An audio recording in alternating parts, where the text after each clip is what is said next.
Hey everybody, good morning. Welcome to another episode of the Mommyhood Adventures, something that we are always on, right? The adventure never ends.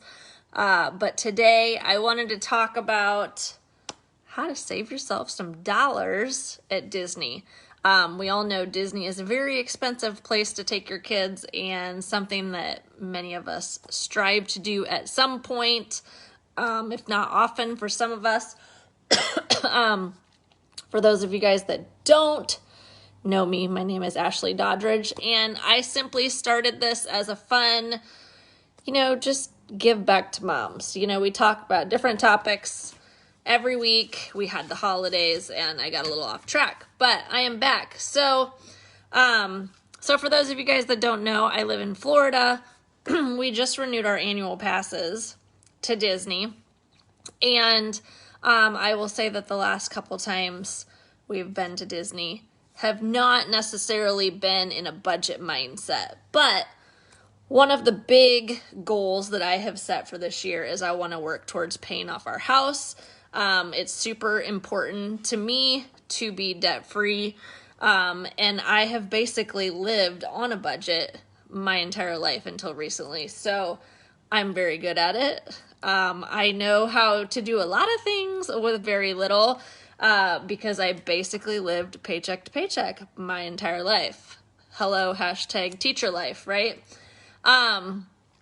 So one thing that we did this time that was super helpful is we did prep the kids ahead of time that there would not be souvenirs. Now, granted, if you are a first-time Disney goer, you're probably going to need to buy the kids at least one souvenir because they're going to beg for everything.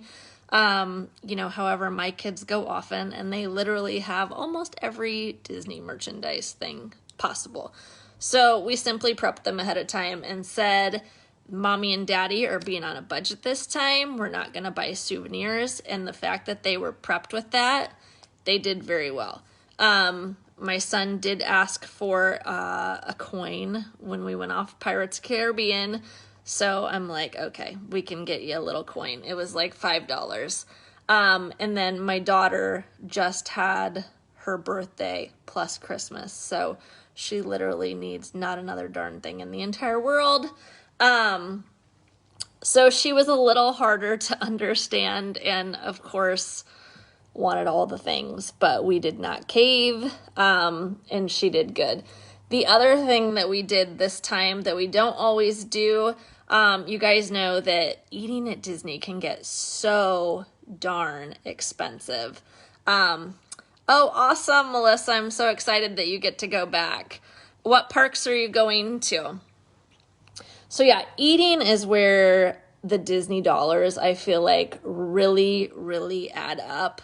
And if your kids are anything like mine, like they eat like birds. Mine don't eat anything. We go to a restaurant, we order them a grilled cheese, they take one bite, and they're done. Or they can never agree on anything, and then you end up ordering 2 meals, and it's just super costly and a huge waste of money. So what we did this time is we brought snacks, and we brought lunch every single day to the park. And we made sure that they had breakfast before we left, which we also packed, because honestly, my kids just like eating cereal. So why am I going to go pay $15 for a breakfast, again, that they're not going to eat? All I did was every night I would go to the little convenience store in the hotel, get 2 little cartons of milk so that they could have cereal in the morning, and then we packed their lunch for the park and their snacks. So besides popcorn, which they love, because you got to get the $13, popcorn thing, because one, they change and they're super fun to get all the themes. Plus, you guys, it's a really inexpensive snack because you get $2 refills. So the entire time of your trip, you just get a $2 refill, you get a ton of popcorn, and it's a great go-to snack if you're trying to save money. But here's the thing you guys are going to laugh at, I think. So they didn't have to eat in the park. But one of the things that I used to hate about going to Disney as an adult before I had kids was that I always wanted to order off the kids menu. One, because it's cheaper, right? and 2, because I basically eat like a kid. I want the grilled cheese. I want the mac and cheese. I want the cheese pizza. I don't want all the things on the adult menu.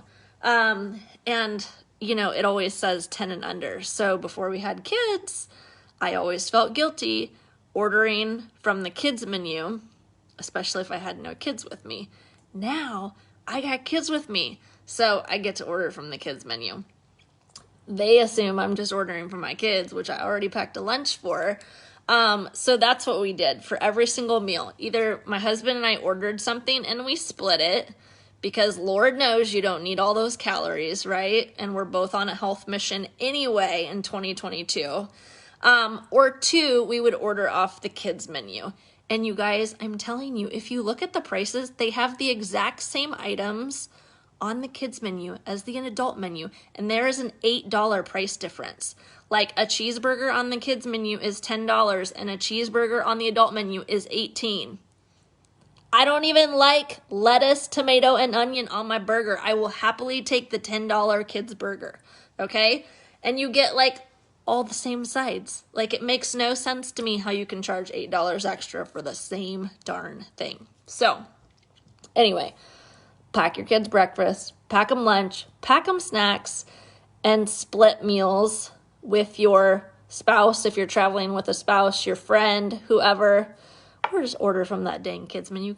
You can get the same food. I mean, you really can. Tabitha says, I'm taking my daughter for her 3rd birthday. I've never been with a toddler, so I'm all ears for advice. Okay, so girl, we might have to talk on the side because I got so much information. This is our 3rd year having annual passes with kids, and our 5th year having annual passes ever. So we're basically Disney experts. I mean, I don't want to claim it, but it's true. I will say that they did just start having the princesses come back out. So that was one of the major disappointments during the pandemic. I had a couple people contact me that asked about no talk now or jump on again later. Yeah, that was one of the big bummers during the pandemic is no parades, no characters. And I had a couple first-time people that were thinking about going. And I just had to be honest with them. Going to Disney during the pandemic is not the same as before the pandemic. Now, if you're looking for less lines, then maybe it's your thing. But if you're looking for the full Disney experience, they are slowly getting back to it. So this was the first time since the pandemic started that we actually got to see princesses and wait in line for princesses. So that was really fun. You do have to wear your mask indoors, and don't start a mask debate on my talk show, people. Okay, it's Disney rules. I don't make the rules. But so you have to wear your mask, and then they also have ropes set up. So that's the other kind of bummer. My daughter didn't seem to care. She was still super thrilled to talk to the princesses, get her picture taken with the princesses. I know we're getting sidetracked from the whole budget topic, but she was thrilled. But they do have a rope up, so you can't actually hug them like you used to, and everything, but she was still thrilled, and at least we got to see them this time. So, those are my big tips as far as saving money with the food. I really do feel like the food is your biggest cost. I want to say we made it in and out of the park every day around $60 a day, which is super good in my opinion. And then the other thing, obviously consider the different resorts. We are just perfectly fine staying at the value resorts. But it depends on what you're doing. So the way we kind of determine what resort we're going to stay at is how many days are we going to have where we're not going to the parks. So This time we did spend a little more money for a nicer hotel because we were going to spend a full day there on Sunday, and our annual passes are weekday passes. So because we weren't going to the park, we wanted a nicer hotel because the moderate and higher hotels all have like the water slides, which my kids are really into. So you're going to get a better pool. You're going to get sit-down dining options, where the value resorts, it's all counter service, no water slides. But again, my motto is a hotel room is a hotel room. I literally just sleep in them because when I travel, like, I want to experience everything, and so I am barely in the hotel. So as long as there is a bed, I could care less where I stay. So I typically almost always go for the value resorts. The other thing that you can consider also to save money is the Disney Vacation Club.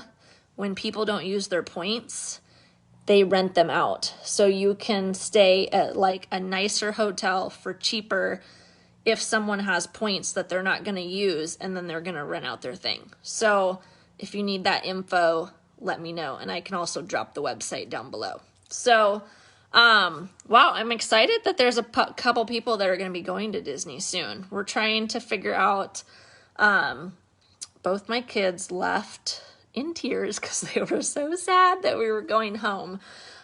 It's been 4 months since we've gone, which is a super long time for us.